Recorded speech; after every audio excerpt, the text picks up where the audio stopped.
დღის წესრიგით გათვალისწინებული 9 საკითხი განიხილა ბათუმის საკრებულო. დღეს არ უმსჯელიათ საკითხზე, რომელიც საკრებულოს წევრის უფლებამოსილების ხარჯის გაზრდას ითვალისწინებდა თუ რატომ ამას პირდაპირ ეთერში რუსლან ნაბაშიძე ამბობს. სულან გისმენთ. საკითხის დღის წესრიგიდან ამოღების გადაწყვეტილება, როგორც თავად დეპუტატები ამბობენ, კომისიებსა და ფრაქციებში განხილვის შემდეგ მიიღეს და ჩათვალეს, რომ სადეპუტატო ხელფასის 400 ლარით გაზრდა ამ ეტაპზე მძიმე სოციალური ფონის პირობებში აუცილებელი არ იყო და მისი განხილვა 2015 წლისთვის გადადეს. შეგახსენებ, უმრავლესობის ინიციატივით საკრებულოს წევრის ხელფასის გაზრდა 800-დან 1200 ლარამდე იგეგმებოდა.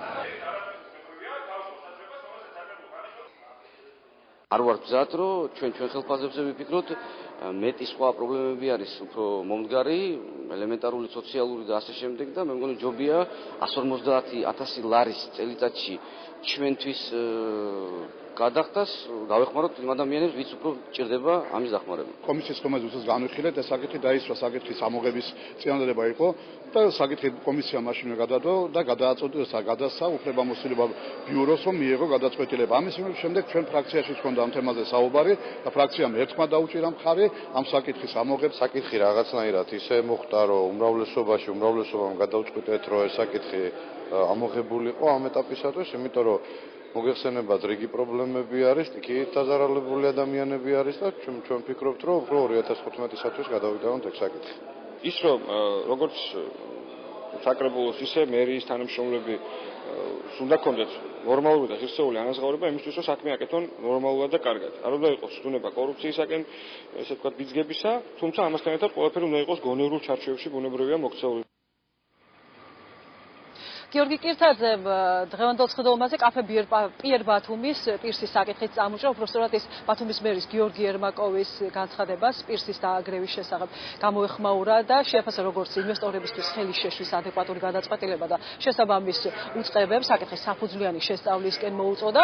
ოპოზიცია აქტიური იყო იმ საკითხის განხილვის დროსაც, რომელიც ტერიტორიული განაშენების კომისიის დაკომპლექტებას ეხებოდა. კომისია ბათუმის მერისთვის, რომელიც მშენებლობის ნებართვებს გასცემს, ამზადებს რეკომენდაციებს იმ პირებისთვის, რომლებიც ქალაქში მშენებლობის წამოწყებას გეგმავენ. გიორგი კირთაძე მოითხოვდა, რომ ვიცემერის ნაცვლად აღნიშნული კომისიის ხელმძღვანელი საკრებულოს თავმჯდომარე ყოფილიყო და ამით აღმასრულებელ და საკანონმდებლო ხელისუფლებას შორის თვითმმართველობაში უფლებამოვალეობების თემა დაბალანსებულიყო, თუმცა უმრავლესობამ გიორგი კირთაძის ინიციატივას მხარი არ დაუჭირა.